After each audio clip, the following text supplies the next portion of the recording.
Bonjour à tous. Je vous avais dit il y a quelque temps que je m'amusais avec les voitures radiocommandées. Je suis en train de regarder différents modèles et en attendant d'investir un peu plus sérieusement, j'ai trouvé ces petites voitures à 10 $. Voilà, 8 €, on va dire. Et je me disais, qu'est-ce que ça vaut une petite voiture radiocommandée à 10 $? Donc je l'ai commandé sur Banggood, site assez connu pour acheter du matériel pour les drones, pour les voitures, pour les bateaux, etc. Radiocommandé. C'est une petite voiture très légère qui fonctionne sur batterie. Il n'y a absolument rien à faire. Elle fonctionne et est livrée avec une télécommande 2,4 GHz. Elle nécessite 30 minutes de recharge via ce petit capteur. On l'allume tout simplement.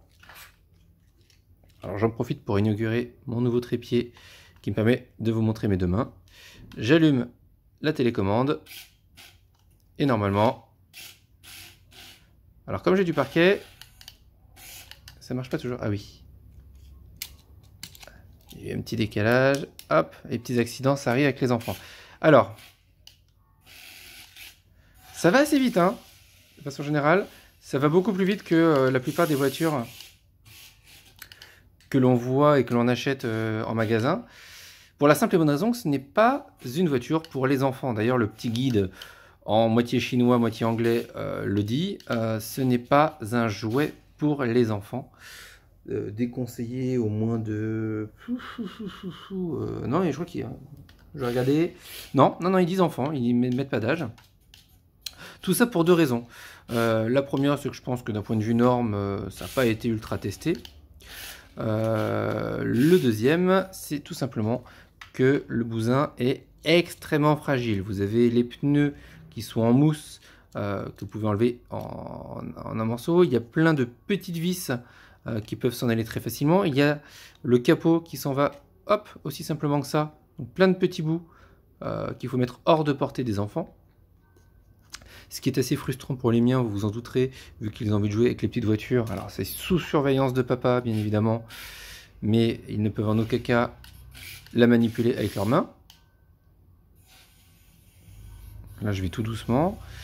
J'essaierai de faire une petite vidéo en extérieur pour vous montrer la rapidité. Parce que si je vais à fond sur le parquet, elle patine. Ce qui est assez dommage.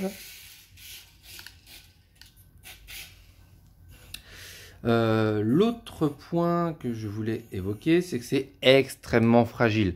Vous posez la main dessus comme ça, vous la serrez très fort dans votre main, vous marchez dessus, vous posez une caisse dessus, elle est foutue. Pour être complètement transparent avec vous, j'en ai acheté deux.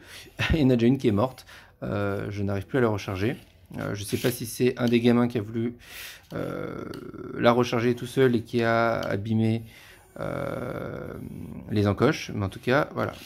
Donc je l'ai depuis 2 jours, donc je ne peux pas vous donner un test de résistance outre mesure, mais en tout cas pour 9 $, c'est un petit joujou pour s'amuser à la maison, au bureau, voire en extérieur. Alors pourquoi je vais limiter le cas en extérieur? S'il y a la moindre goutte d'eau ou la moindre flaque, le truc est mort, ça déjà. Alors c'est assez léger, donc ça peut faire des petits sauts, il n'y a pas de problème. Mais comme les roues sont en mousse, je pense qu'elles peuvent s'abîmer très très vite. Alors j'ai vu sur internet, sur quelques tutos vidéo, qu'il y en a qui s'amusent à rajouter des petites vidéos, des petites caméras, qui s'amusent à changer les pneus, à changer le système de motorisation de batterie, mais je ne vais pas aller là-dedans, je ne maîtrise pas assez. En tout cas pour l'instant.